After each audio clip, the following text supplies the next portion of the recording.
This was supposed to be a normal segment. Another weekday morning, another polished table, another round of applause that fades on cue. The lights were warm. The cameras were steady. The smiles were practiced. But what happens when live television stops pretending?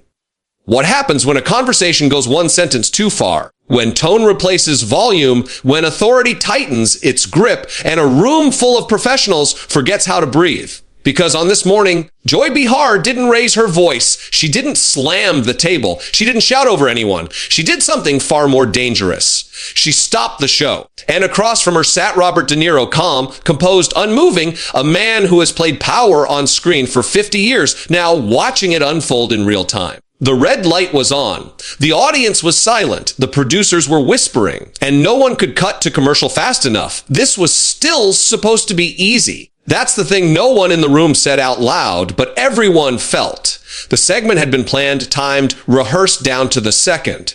The questions were approved. The beats were mapped. The laughs were anticipated. Even the mild disagreements were expected. That's the brand. Controlled friction. Safe sparks. Nothing that burns. Robert De Niro sat there like a man who knew all of that and didn't care. He wasn't slouched, but he wasn't leaning in either.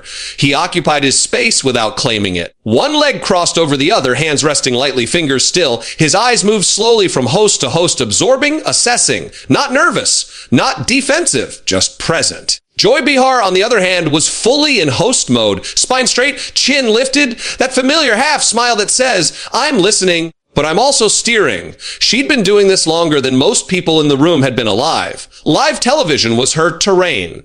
Chaos was something she managed, not something that happened to her. The applause faded. The audience settled. You could hear a cough from somewhere in the back rows. The studio lights hummed faintly, like a reminder that everything here was powered, controlled, intentional. Joy opened with warmth. A joke. A quick acknowledgement of De Niro's career. The audience laughed exactly where they were supposed to. De Niro smiled politely. Not the grin of a performer, but the courtesy smile of someone waiting for the real conversation to begin. Then came the question. It wasn't framed as an attack.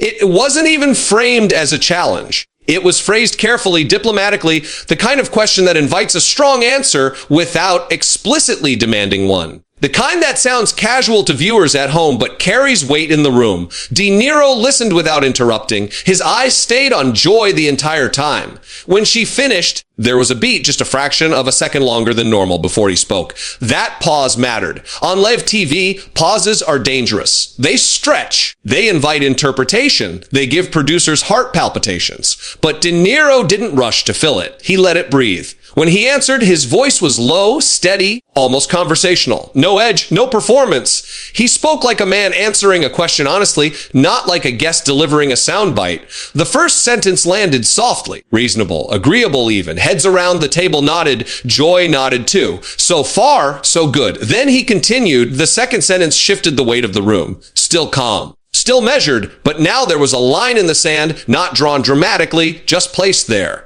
An opinion stated without apology. A perspective that didn't bend toward consensus. Joy leaned in slightly, instinctively, not aggressively, just enough to signal engagement. She interjected with a brief comment, a clarification, maybe a reframing, something to keep the conversation moving along the expected track. De Niro stopped speaking. He looked at her, not sharply, not defensively. He simply stopped. That's when the energy changed. Because instead of talking over her, instead of matching interruption with interruption, the standard currency of daytime talk, he waited. He allowed her words to finish, then allowed silence to exist. The audience shifted. A few people laughed nervously, unsure if a punchline had been missed. The camera cut to a reaction shot. Whoopi watched closely, expression unreadable. Sonny's lips pressed together slightly. Someone in the control room whispered, "Stay on wide." Joy finished her thought and smiled as if handing the conversation back. De Niro nodded once. Then he resumed, not from where Joy redirected, but from exactly where he'd left off. It wasn't louder, it wasn't sharper, it was firmer. His tone didn't rise, but it settled, anchored. Like someone planting their feet without announcing it. The words weren't explosive, but they were immovable. He wasn't debating, he was stating. And more importantly, he wasn't reacting to Joy's framing. He was rejecting it quietly. That's when Joy's smile changed, not vanished, not cracked, just adjusted. A professional recalibration. She tried again, this time with humor. A light joke, a familiar tactic. The audience laughed, relieved to be given permission. Tension loosened for half a second. De Niro smiled briefly. Then he didn't follow the joke. He acknowledged it, but he didn't let it redirect him. Another pause. This one longer. Now the silence was unmistakable. You could feel it in the way the audience stopped rustling, in the way the hosts stopped tapping their pens or shifting papers. Even the cameras seemed to move more slowly, gliding instead of cutting. Joy spoke again, her tone still friendly, but now edged with authority. The voice of someone who knows the difference between conversation and control, and feels that line being tested. She didn't say, "You're wrong." She didn't say, "Stop." She said something more subtle, something like, "That's not where we're going." De Niro's eyes narrowed slightly, not in anger, but in focus. He listened. He waited until she finished. Then he responded. Shorter sentence this time, clearer, unyielding. No smile. The audience reaction was immediate but restrained, a low murmur. The sound people make when they sense something important just happened but don't know how to react yet. Joy straightened in her chair. This wasn't escalation. This was recalibration again, but heavier. She spoke more slowly now, choosing words with care. Each sentence landed like a placed object, not a thrown one. She referenced time. The segment, the show, code words, live-tv language. De Niro nodded as she spoke, acknowledging the structure, the boundaries. When she finished, he didn't challenge the rules. He challenged the necessity of them. Another quiet statement, another refusal to compress his point into something tidy. The room felt smaller. Even the light seemed harsher now, shadows sharper across faces.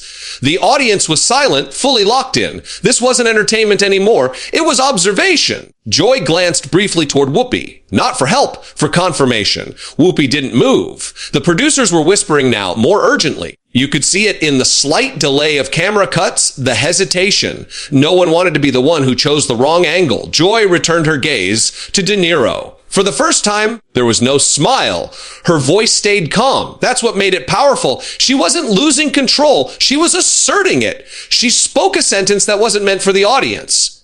It was meant for him. A boundary drawn without theatrics. De Niro absorbed it. His expression didn't harden. He didn't bristle. He simply looked at her, really looked, and responded with a sentence so quiet it forced the microphones to lean in. That sentence didn't break the rules, but it bent them. The audience inhaled collectively. That sharp intake you hear when something irreversible is said. No gasps, no applause, just breath. Joy didn't respond immediately. That half-second delay was everything. In that moment, you could see the calculation, the experience, the awareness of cameras, sponsors, producers, time cues, audience at home. She had choices. She chose control. Joy inhaled slowly, deliberately. You could see it in the rise of her shoulders, the slight lift of her chin.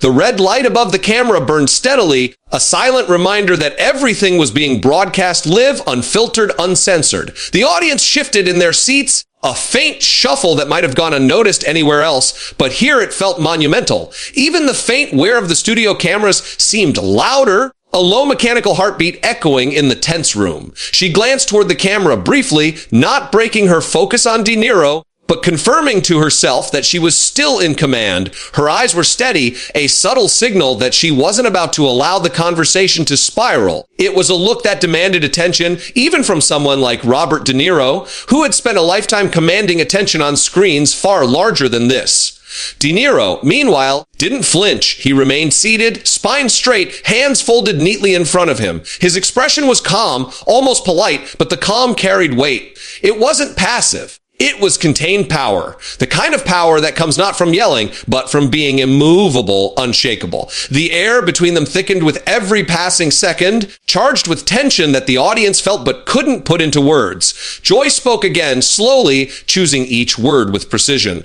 Her voice was calm, measured, but there was an edge underneath, a quiet authority that made the room lean in. Not aggressive, not loud, but undeniable.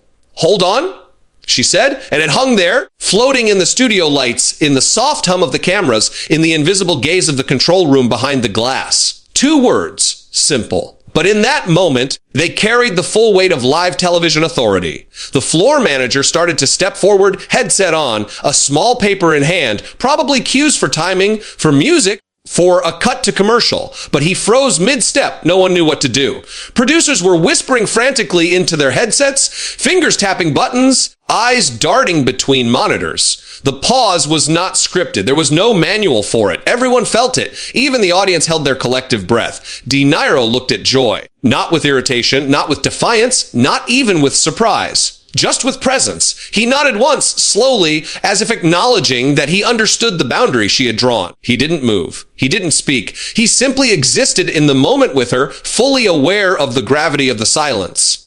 That nod was all the conversation he needed to give. Joy's jaw tightened just slightly. She tapped the table lightly, a subtle gesture not meant to be loud, not meant to threaten, but to punctuate the moment, a signal to the world that she was not wavering. She didn't shout. She didn't raise her voice. She simply asserted control through posture, tone, and presence. Live television had seen plenty of chaos, plenty of shouting matches, but this was different. This was the quiet power of a host refusing to let the show unravel, refusing to allow any one person to dominate the narrative without consent.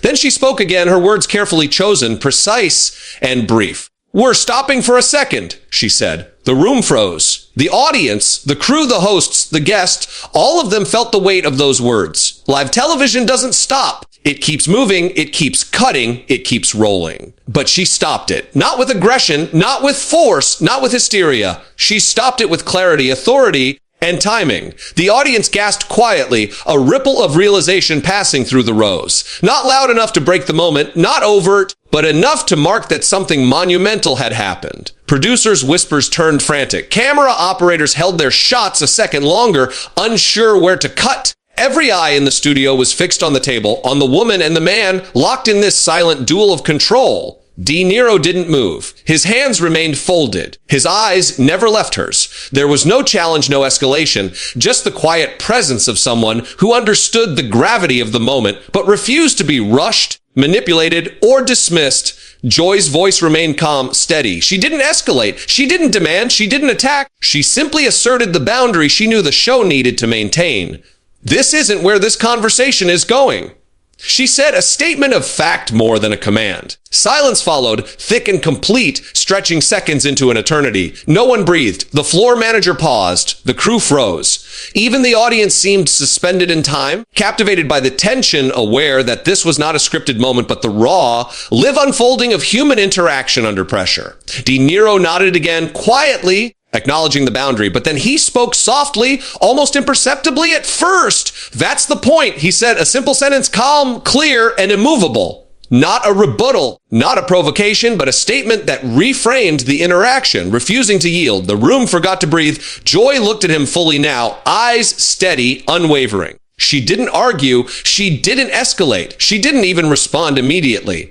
Instead, she held the silence, letting the weight of the moment settle. Every person in the room felt it. The power balance had shifted. The conversation had reached a point of no return, and no one could dictate the next second. Then, with a final, measured exhalation, Joy tilted slightly toward the cameras, subtly redirecting the energy from confrontation back to the audience, back to the structure of the show. She didn't smile. She didn't relax. She simply said, "We're moving on." The words were calm, controlled, final. The segment ended, but the moment lingered. The cameras cut wide. The applause tried to rise and then faltered. The music cue was late. Niro adjusted his jacket. Joy stared straight ahead. No one in the room smiled. Everyone felt the tension, the authority, the quiet collision of two powerful presences refusing to dominate or yield in equal measure. Outside the studio, clips were already circulating. Social media erupted with commentary, speculation, and analysis. JoyBehar stops The View live. Niro refuses to back down. The audience at home debated tone, power, and control. TikTok looped the pause. Twitter argued over authority versus decorum. Analysts dissected posture, gaze, and word choice. Every pause, every nod, every tap of the table became a point of discussion. No one apologized. No one clarified. No one could. Moments like these are raw, irreversible, and unforgettable. They don't fit neatly into narratives or sound bites. They exist as live tension, captured in a frame, witnessed by thousands and analyzed by millions. The aftermath was loud precisely because the moment itself had been quiet. The question remains, who was right? The host who stopped the show, or the guest who refused to bend? Was it authority? Was it respect? Was it power? Or was it something subtler, something human, the collision of two strong wills in a space designed for dialogue, performance, and entertainment?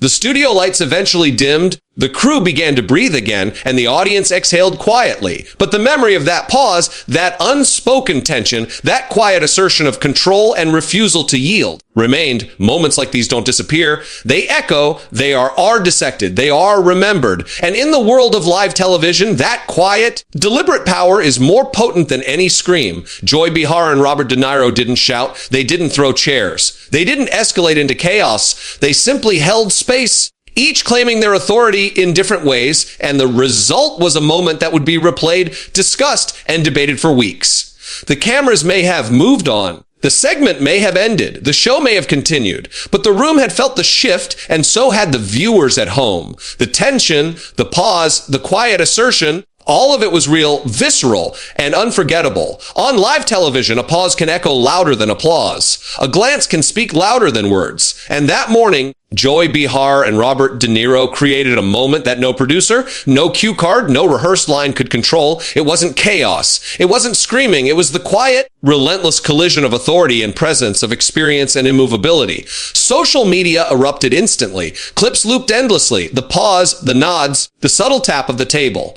Comment sections exploded with debate. Some praised Joy for protecting the integrity of the show, asserting boundaries without losing composure. Others lauded De Niro for refusing to conform, for speaking truth on his own terms. Analysts dissected tone, timing, body language. Fans argued over power versus respect. Everyone wanted to know who crossed the line. And that's the point. There is no clean resolution, no definitive answer. Because in moments like these, there are only perspectives, only perception, only the way the room and the world holds its breath. The cameras rolled. The segment continued. The show went on. But for those few minutes, time stretched. The audience at home and the people in the studio shared a suspended heartbeat, a rare live moment where silence spoke volumes, and control was measured in poise, not volume. Who was right? Who held power? Who, if anyone, crossed a line? That's for you to decide. And while the debate rages, one thing is certain: live television doesn't forgive or forget. Moments like this linger, replay, and remind us that the most gripping drama doesn't need shouting. It needs presence. It needs tension. It needs silence that makes the room forget to breathe. If you felt that pause, that tension, that quiet power shift, drop your thoughts in the comments. Like if you felt the room freeze. Subscribe if you want more moments where livetv stops pretending and real human drama unfolds before the cameras. Because sometimes the loudest moments are the ones where no one speaks at all.